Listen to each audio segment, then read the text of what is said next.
Hello friends, welcome back to episode 15 of my blind playthrough of Planescape Torment. So we are here in front of the office of Vermin and something. What was it called again? The Office of Vermin and Disease Control. And we are about to head inside because it seems to be a place of interest for us. We can sell our rat tails that we collected along the way and yeah, exchange them for some coin. Alright, what's this place all about? This pan stinks of blood and dead rat. I guess that feels appropriate for this sort of place.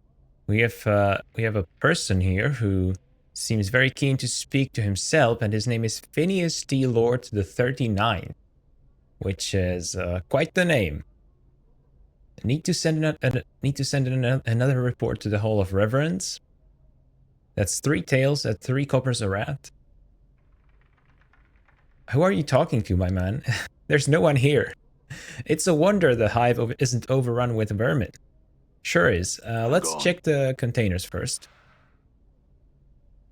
Junk. So, oh, we already have junk in our inventory. Now, I seem to remember that there is apparently a portal somewhere in the city which we can open by having some junk with us, so that's why I'm carrying it in my inventory.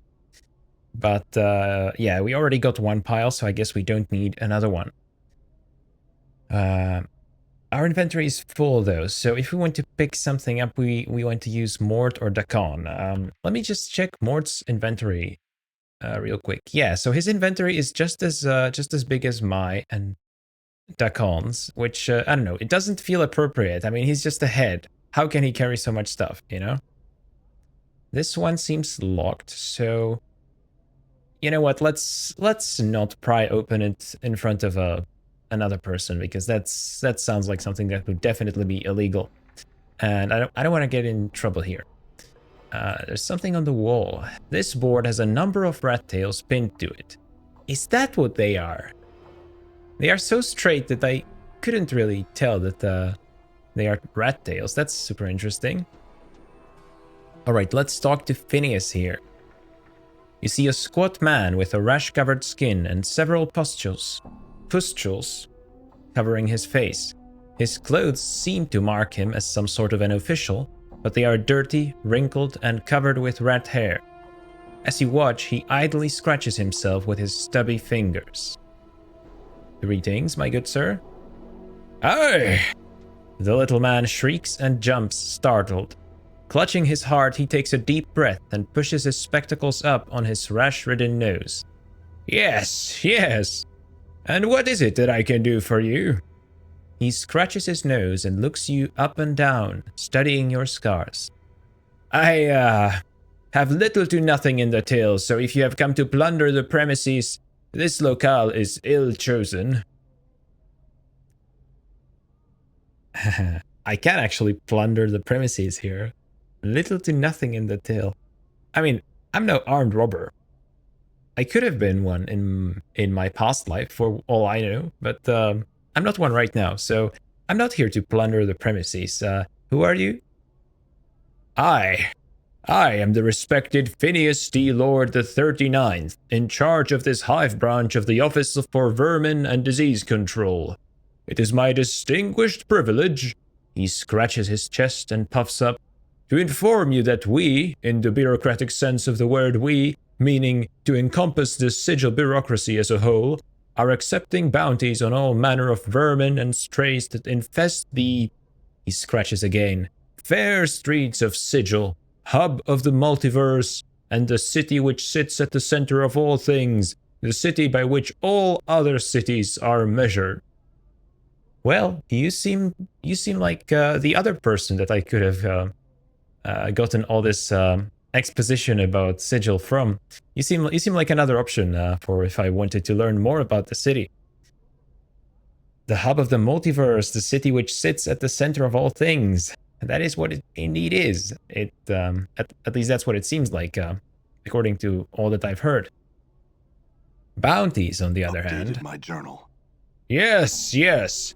We In the bureaucratic sense of the word, we, meaning to encompass the sigil bureaucracy as a whole, are accepting tangible proof of the eradication of brain vermin, aka cranium rats, from the hive area where they have clustered quite thickly for the past many years. As a recent census of the vermin population has shown, I am empowered by the sigillian bureaucracy to pay a bounty of... He puffs up dramatically. 1 copper common per cranium rat delivered to my branch office. Hang on, 1 copper common? Like, an entire copper? Like, 1 copper? That's incredible. I mean, what am I gonna do with all that money? I thought it would be like 60 or 40, or didn't I hear anything like that? Cranium rats. I mean, I don't have any rats, but I have some rat tails, which might suffice. Excellent! Most excellent! He claps his hands delightedly. Let me see. Sure. Or should I maybe try to negotiate the price first? But there doesn't seem to be an option for that. You know what? Before we make deals, let's try and get as much information as we can. I'll hold on to these tales for a while. I had some other questions. And your questions would be? Who are you? Oh, I mean, I already asked him that. I don't know why I don't know why I asked that again. About these, yes, I guess let's ask about cranium rats. Cranium rats are a species of vermin that become more intelligent the more of them are in close proximity to each other. 1 cranium rat alone is but a nuisance that chews at boards and burrows into food, but 5, 10 or more, and their intelligence grows until it surpasses even the intelligence of one such as myself. Wow, that's a really personal example, Phineas. Scratches, then sniffs disdainfully. I imagine that 2 or 3 cranium rats might be enough to outwit you, sir. Fuck you too. That was mean. You know what? Let's be... I mean... Okay, I was gonna tell him off, but maybe it's not the best idea to shit talk the guy who we are about to make a deal with, so... How many cranium rats are in Sigil? Let's be neutral about this. More than enough to last a bounty hunter a lifetime. Perhaps several. Well, that's a good thing for me especially. I had some other questions. How did someone as illustrious as you end up in such a place? I hope this one doesn't come off as too sarcastic to him, because that could be a problem. Well, it is quite an epic tale. You see, I was born here in Sigil.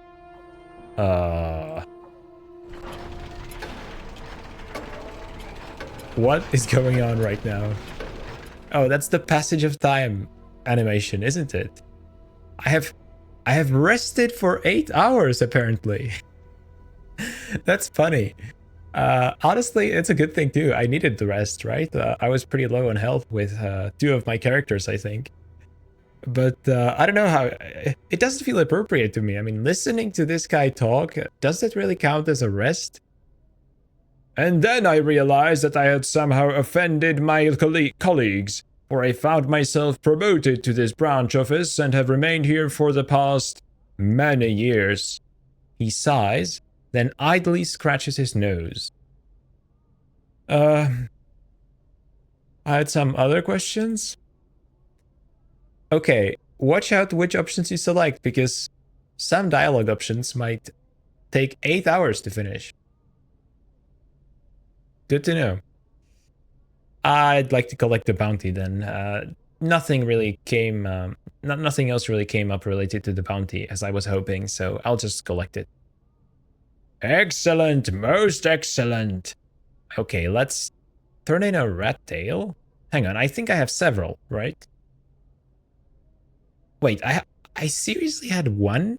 Or do I have to click the button every time to turn on to turn in one? Do I have to click the button multiple times? Okay, 1 copper. Incredible. Phineas hums merrily as you complete the transaction.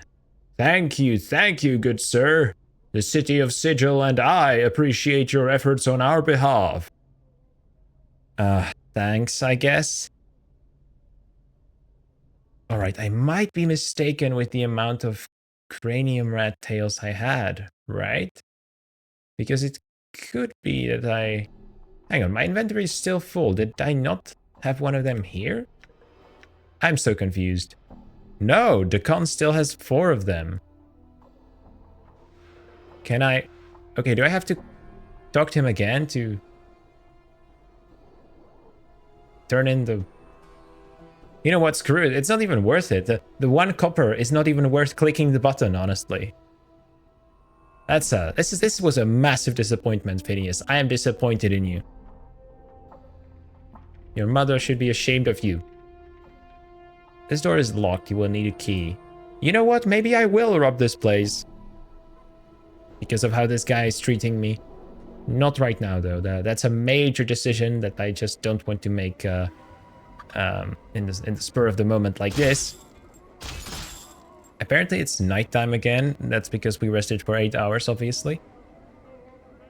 Yeah, I guess we gotta deal with that. So, the plan is for me to keep exploring this this map, which we have only just entered from the southeastern portion of the hive. So this would be the southwestern, I guess, portion.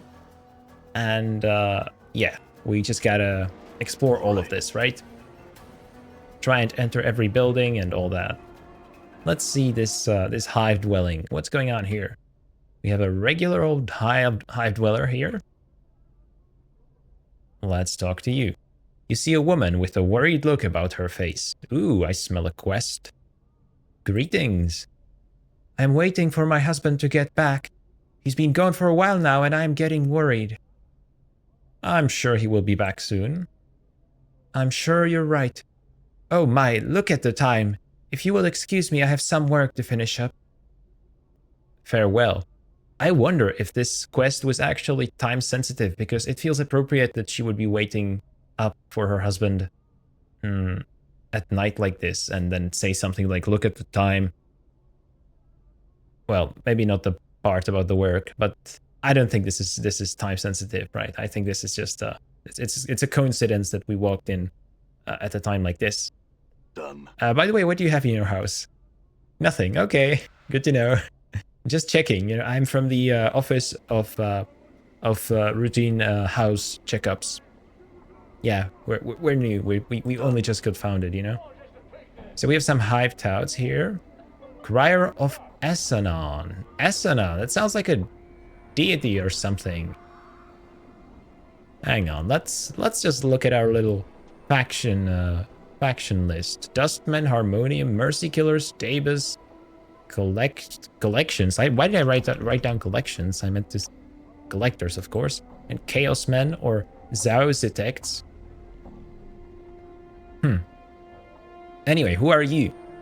Streams of tears have carved channels down this man's dust-covered face. He looks to be a monk or a holy man of some sort, but the dirt covering his body makes it nearly impossible to see the man beneath. He is chanting and rolling his head back and forth. It looks like some sort of ritual.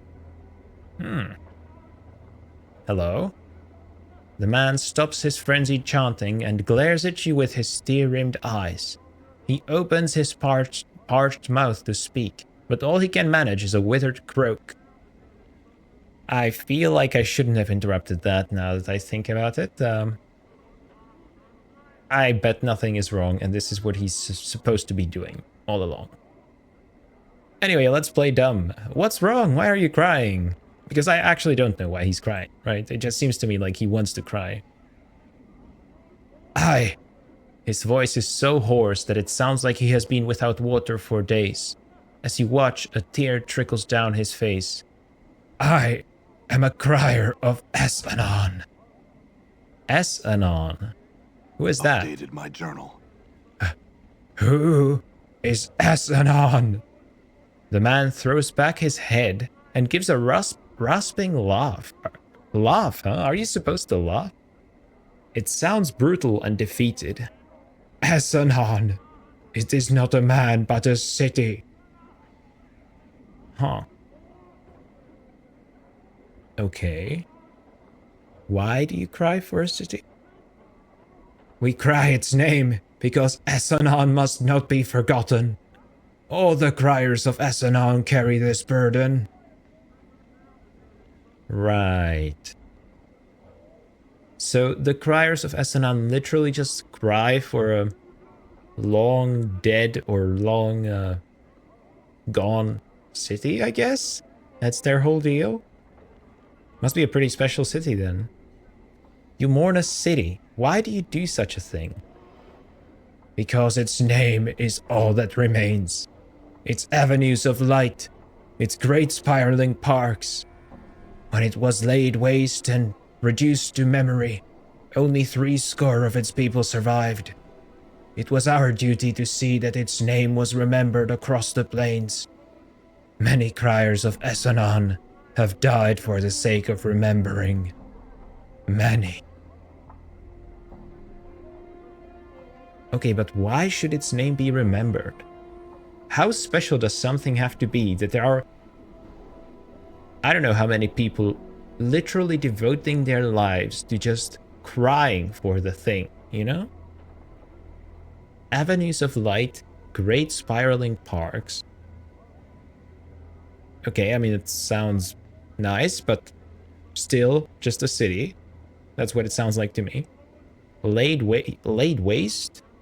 When it was laid waste and reduced to memory. 70 of its people survived. Okay, well, you're gonna have to explain more, buddy, because I can't even begin to form any theories here. Well, if it places you and the others at risk, why don't you stop?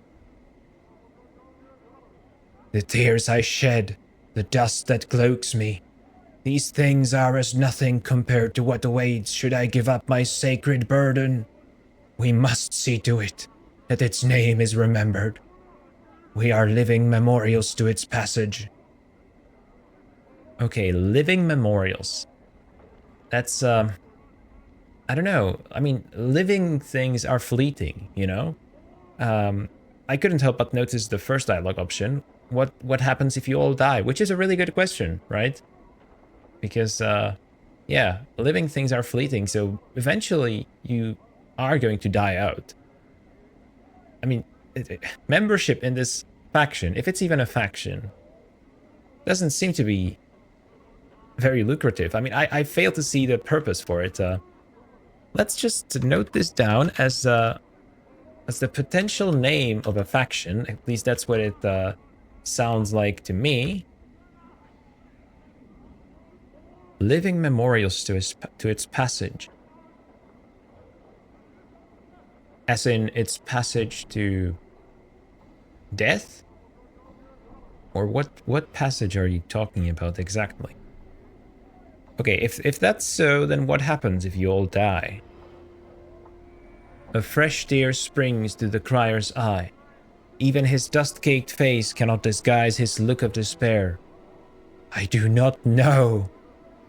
Look at that, the emphasis on knowing again. But this time it's formatted differently. This time it's capitalized, so I don't think that's...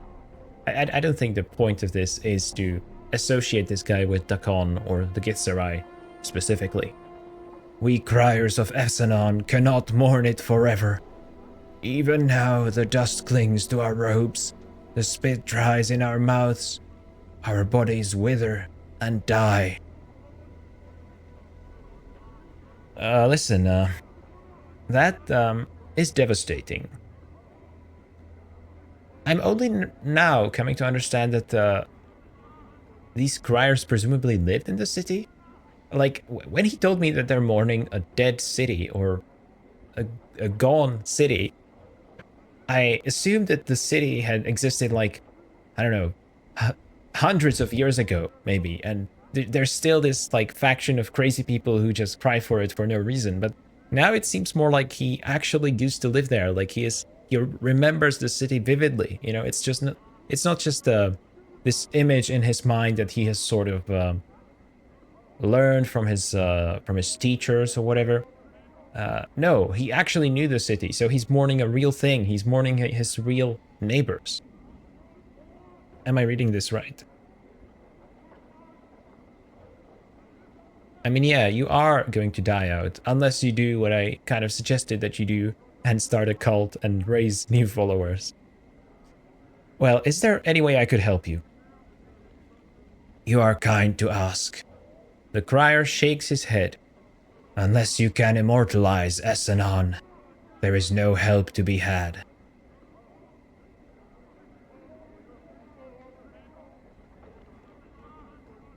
Does it have to be you that cries Es-Annon's name? Must it be immortalized by a man? Would a tombstone serve? Honestly, that's what I'm gonna go with. That's probably the more boring option, but it sounds more authentic to me.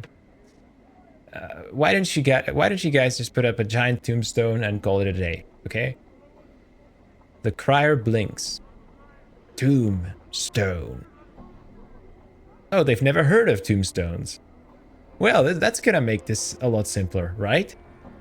It's a stone that records a man's name, his life, and a eulogy. If it serves a man, could it also not serve the city? A city that has died. Stones may do such things. Oh god. I'm going to tell this guy that, and now he's gonna rethink his whole life because he's gonna... I feel like he's gonna fall into existential dread, thinking, so I've spent my whole life doing something that a stone could have been doing for me this whole time. Or maybe not. Yes, and their lifetime is much longer than a man's. If its name was carved on stone, would Es-Annon's memory be served? The man pauses. Would others see this name? Yes, it would be there for all to see long after you have died. The man nods. If such a thing were possible. He turns to you. Where would one find such a stone?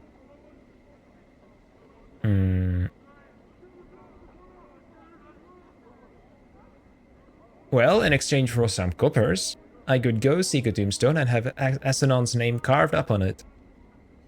You would do this? The man's eyes water up again. You would be setting all the criers of Es-Annon free. But 70 of us remain. The burden of remembering would be over after so many years, and all you would ask is some copper in return. Well, actually, now that you mention it, I should probably ask for more. But, yes. Then you shall have it. The crier reaches into his robe and draws forth 5 copper coins, which he counts off to you. That is all I have. I hope it is enough. Wow, we are just making stonks today, aren't we? First 1 copper, now 5 coppers. Where will it stop? It'll have to do, alright. I'll return when I have placed Es-Annon's name upon stone. Updated my journal. And we're already getting attacked for no reason again. Just... Can you guys die? I was going to reflect on the criers and instead of getting attacked by random thugs. That's this game for you. Come on, just die. Nice. That was a critical hit, right? That little animation thing. That's what you guys told me in the comments. So Es-Annon sounds super interesting. Your path is mine. I wonder if it's just the topic of this side quest, or if we're ever going to learn more about the city. But I don't know. Suddenly, it doesn't seem all that special because it's kind of natural that the man wants to mourn it if he actually lived there. So it's special in his mind, but for me as an outside observer, it doesn't really seem very special, right? But who knows? Maybe I'm wrong. What is this? Looks like another regular old dwelling. Yes, it's a small dwelling. And who's that? Who's yelling? Done. Okay. Hello. You see a pale man standing in the middle of the room. He is hunched over and doesn't look well. Greetings. I feel terrible. Okay, what happened? I am not sure, but I think a bit of rest will do me good. Can you please leave me alone? Farewell. Well, I guess I can. Done. Okay, so far, this part of the world feels a bit more full of generic characters instead of some of the more unique figures. It's certainly no smoking corpse bar, but who knows what else we can find out here. That's another small dwelling, but we have a named character this time. This All right. Braskin. All right, let's see what's in your drawers. First, just so we can get a sense of what kind of person we are about to talk to, I mean, I was, of course, never going to take anything from them or anything like that. In a loud, booming voice, Braskin asks, "What in the name of the abyss are you doing in my house? Leave now before I make you even more ugly than you already are." Okay, fair, honestly. I'm gone. I have a feeling like the game didn't really want me to go here. Then again, maybe it has to do with the time of day as well, right? That I'm just getting thrown out of these dwellings. Probably not, though. Ah, okay, this seems like the marketplace that we have been looking for. Which means we will first go elsewhere. No, let me just see what's in this direction to kind of get a sense of places. It's the right townsperson. Okay, that's a passage to another part of the hive, which I think we must have already been to, because this is the last one left for us to explore, I believe. What is this place? This window, if that's what it is, seems to be made from a blue stone that shifts and bends as you look at it. It glows softly in the dim light of the city.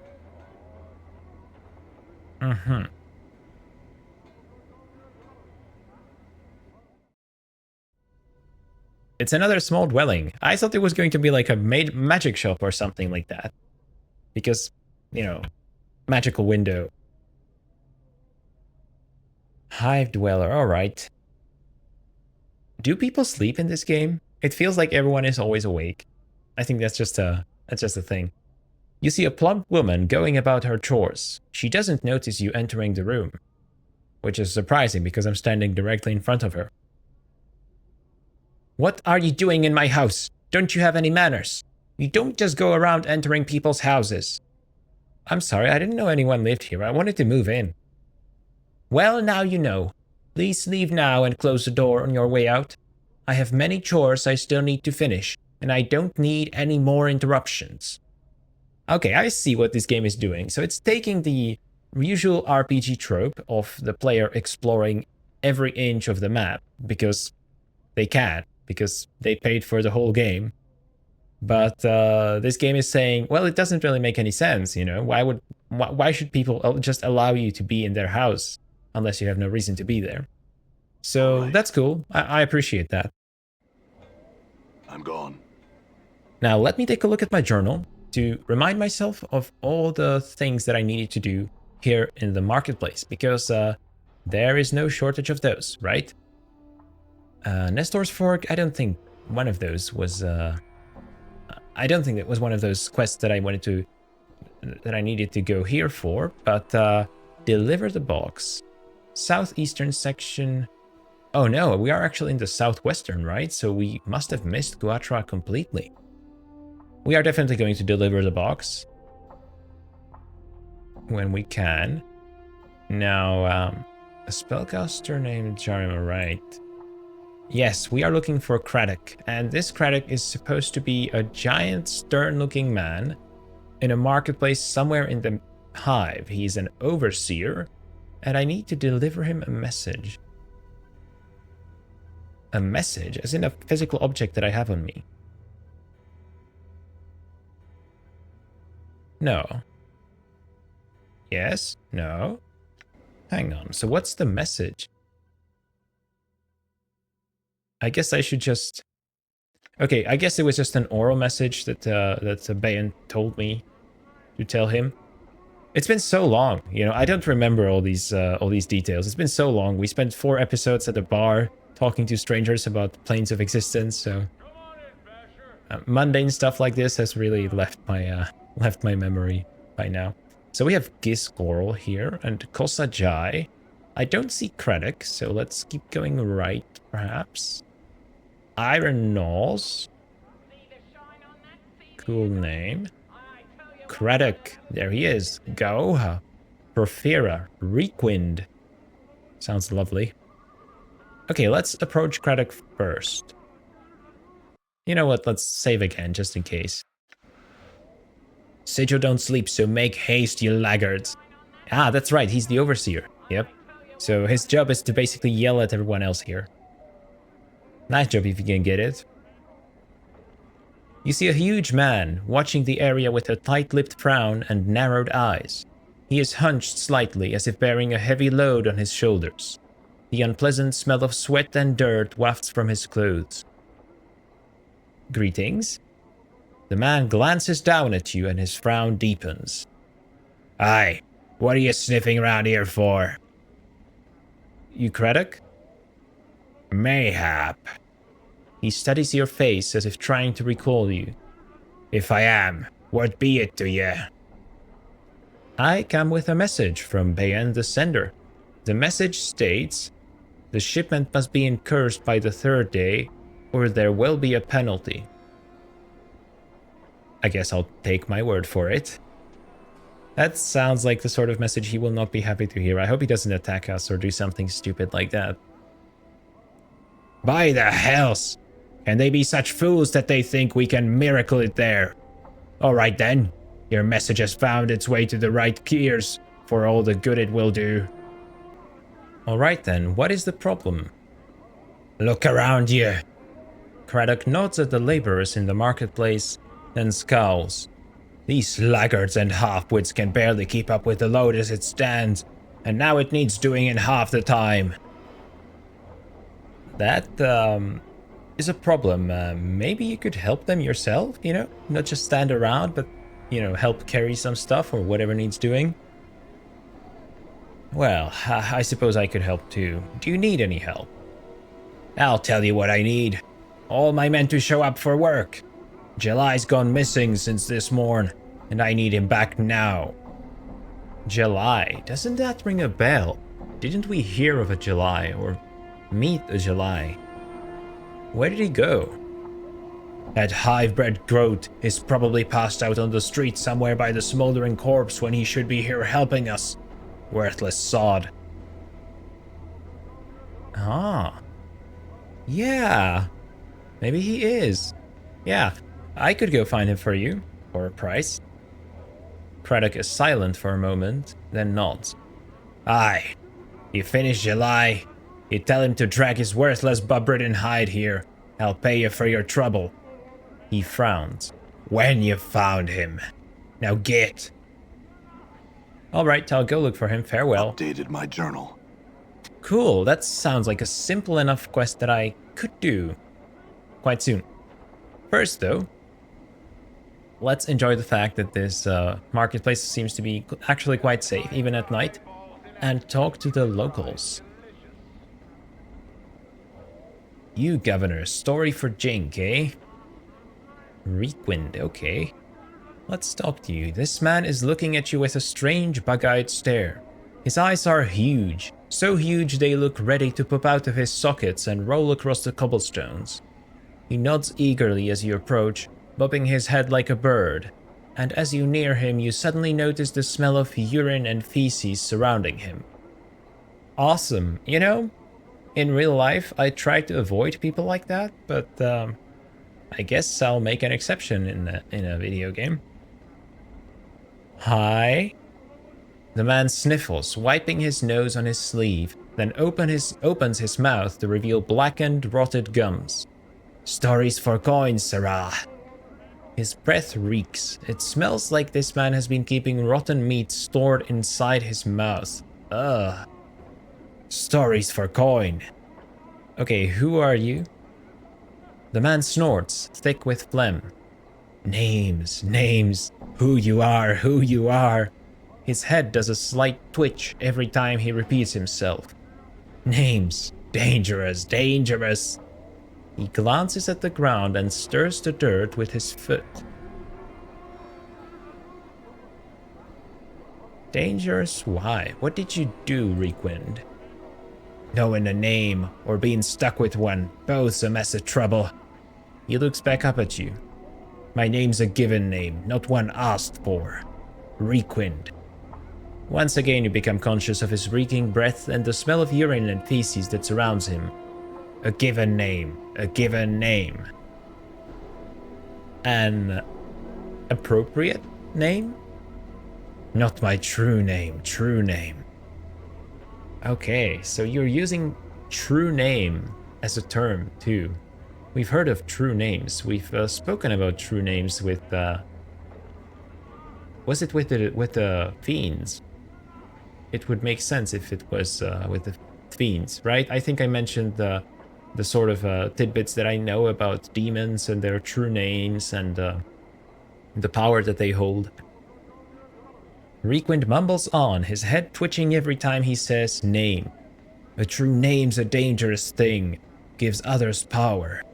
He stares at you with his huge eyes and wags his finger. Keep your name secret. Keep it close. Never let it out. You know, my name is so secret that I don't even know it myself, so I think I'm safe. What do you mean? Names are like smells. Things can track you with them. Ooh. Reekwind coughs, his eyes almost popping out of his skull as he does so. His cough seems to loosen his bowels, for he breaks wind loudly, as if to accentuate his point. Okay, you can do that to accentuate your point, but I'm not sure how effective it's going to be if you're trying to make a serious point. If someone knows a true name, it gives them power. He licks his lips. The power to hurt. Right, that's what I've been saying. I don't know my true name, but I feel like I still could hurt myself. Updated my journal. Reekwind's eyes widen. Seeing his eyeballs bulge even larger makes you uneasy. Then you are blessed, blessed. Remain nameless and you shall be as a spirit on the plains. Untraceable, untrackable, unseen, undiscovered. He smacks his gums wetly. A name chosen, a name given. It allows others to find you and hurt you.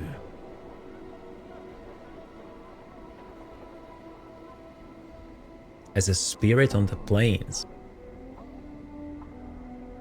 Free as a spirit on the plains. I wonder if there's any truth to that, if I can actually become somewhat spirit-like by obfuscating my real name or destroying all knowledge of it. Are you speaking from experience, Reekwind? Have you been hurt? Reekwind gives a twitching nod, then scratches himself. Let my name slip once, only once, only once. His eyes film over as if the memory is painful, then glances at you uneasily. Tell you the story I can, I will, but 3 coppers must I see.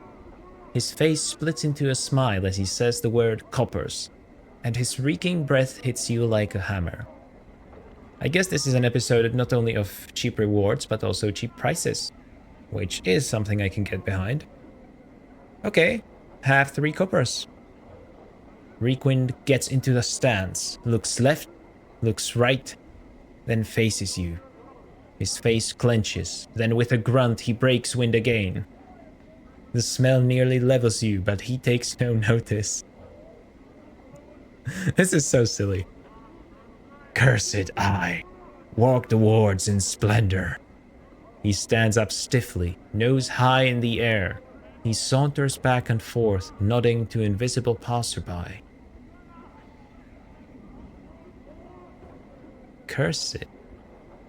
Walk towards in splendor. Updated my journal. Reekwind freezes, his arms akimbo. What is that word? I've never seen that word. Crossed paths with a crossed one.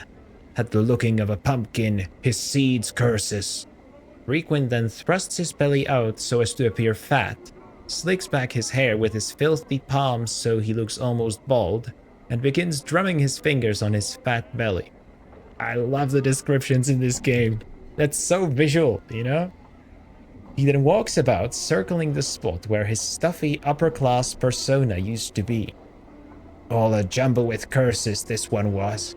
With a sneer and a careless gesture, Reekwind tosses an invisible curse at the stuffy persona. Had the looking of a pumpkin, his seeds curses. You like your metaphors, don't you, Reekwind? You are... You know, if I had to guess, I would say that in your past life you were... I mean... I would say that you were an actor, just given by how much you seem to enjoy metaphors and how much you seem to enjoy pretending to be other people. Or just, you know, visualizing your stories. Or rather, helping others visualize them with your acting. But an actor in this sort of medieval-ish setting would not really be an upper-class persona, right? It would be the opposite. So maybe he's just he used to be like some sort of nobleman or something with a flair for the dramatic. That's all pure speculation at this point. But I gotta say, I'm really enjoying this story. This is the best thing that's happened in this episode so far. Listen. Knew my name. Let it slip. I had all it took it all. He stiffens up again, inhaling deeply and resuming his upper-class persona. The persona suddenly crumples, and Reekwind breaks wind violently, then exhales, filling the air with his foul, reeking breath. Cursed with stenches, smells, excrement. Came here to tell tales. All good for now. Now Reekwind is the name. Given name.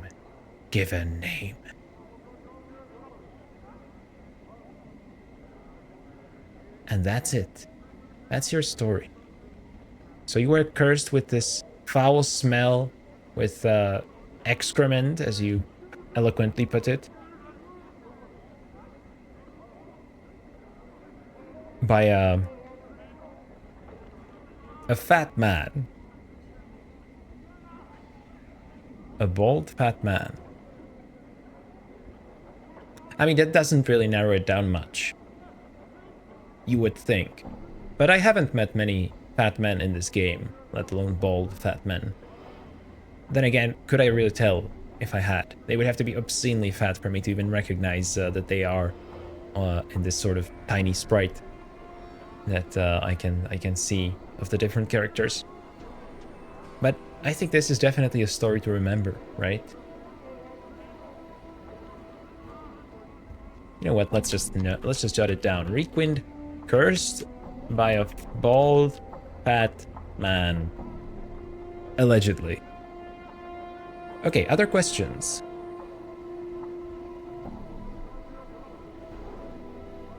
Questions.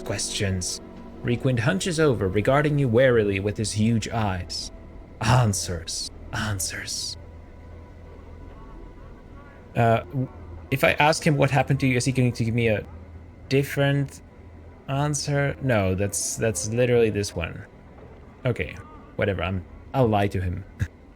Can you tell me about this area, maybe? The hive. A tale I can't tell. I will. But 3 coppers must I see. Again. Alright. Since it's you. He smacks his gums together and snorts like a pig. You are just so charming. Here's 3 copper. Spireward. He points to his left at the charred alley in the distance. An alley of dangerous angles. He bends his limbs in a twisted parody of one of the skeletal buildings, not always angled, not always burned and charred, once alive, no longer. Okay, you've piqued my interest. I mean, I know this stuff, but the way you're telling the story makes it quite interesting. Flames, fire. He flings his hands up in the air, then waves them to simulate flames. The alley burned. Great smoke. Ash everywhere. In the end, only skeletons of buildings left. Bones of dead buildings. Bones of dead buildings. Angles. Everywhere angles. Updated my journal. He hunches forward, his voice like a whisper. Or a whisper. Again, the stench from his body hits you like a wave.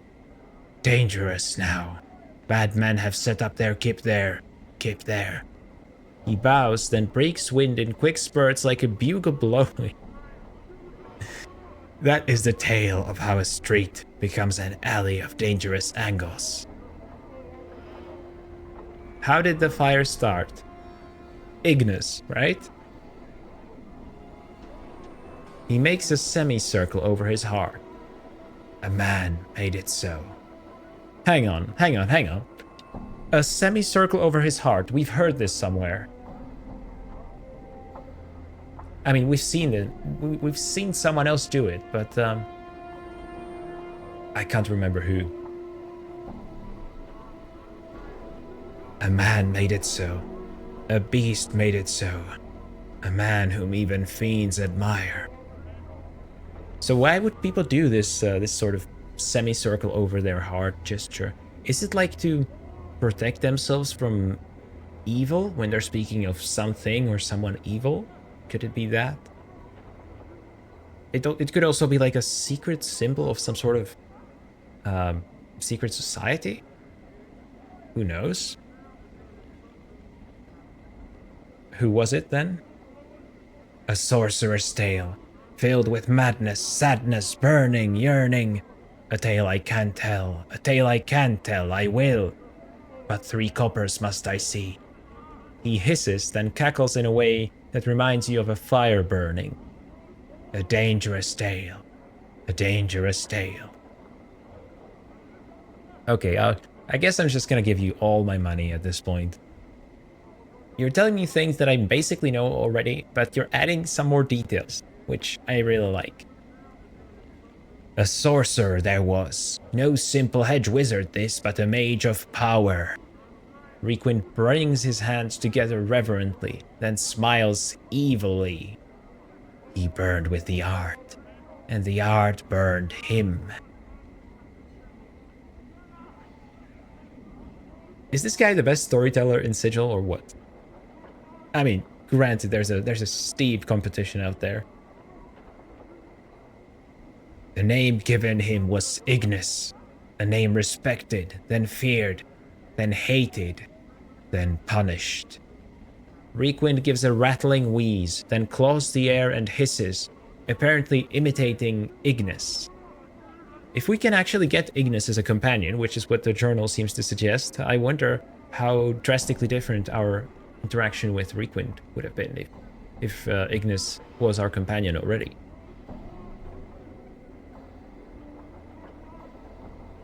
Taught by one of the last great magi, Ignis was, and as an apprentice Ignis learned much, and nothing at the same time. Reekwind shakes his head sadly. In his heart, his coal-black heart, a fire blazed. It burned, and it hungered. Reekwind claws at his chest as if in pain. As it hungered, Ignis hungered. It was his wish to see the plains burn.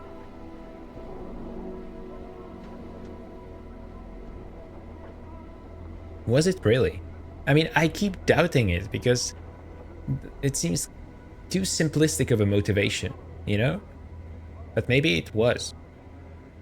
But if the guy is supposed to be a companion, he's probably not just gonna be like an asshole who likes to burn everything. Or is he? In the night, Reekwind hunches down and begins to slowly stalk in the direction of the alley, a mad grin on his face. Ignis came to the alley that was to be the Alley of Angles. And the fire in his eyes, the fire in his heart, both he let out. Reekwind points at the alley, then flings his arms in the air, silently screaming and laughing at the same time. This guy's so dramatic. Is this really what happened, man? I can't wait to hear the story from Ignis himself, if I can. Flesh ran like wax, people like candles, and Ignis laughed. Reekwind crumples to the ground, his body racked with imagined pain. And evil was done, and forgotten not. He stands up and hunches over, looks left, looks right, then starts mumbling as if secretly in a conference with someone. Something was to be done. Be done. He stands up stiffly, his face resolute. A punishment was decided. All the hedge wizards, midwives, rune tellers, copper-pinching witches, all manner of magelings, they came all, even those with the smallest trace of the art, to punish Ignis. Separately they were flies. He makes a buzzing noise between his rotten gums. Together, dangerous. Dangerous. Wow. Again, things that we've heard, but in much more copious detail. He hums, then raises his hands. Caught Ignis, granted his wish. He swirls his hands as if casting a spell. He wished to burn. They granted it, using his own desire to fuel the casting. They made his body a door to the plane of fire. They intended to kill him. Kill him. You know, the more I hear of this, the more I'm starting to actually believe that Ignis is just like this, like fascinated with fire. Wanted to burn everything. What an interesting character. Can't wait to actually properly meet him. Updated my journal. Failed. Reekwind breaks wind again, as if to accentuate the failure of the wizards. Ignis lived. Only slept, blanket of flames. Turned in his sleep as he burned. Never happier. He shuts his eyes, wraps his arms around himself and turns slowly. Burning, ever burning. His eyes suddenly snap open. One day he will wake. And then the plains shall burn. Whoa.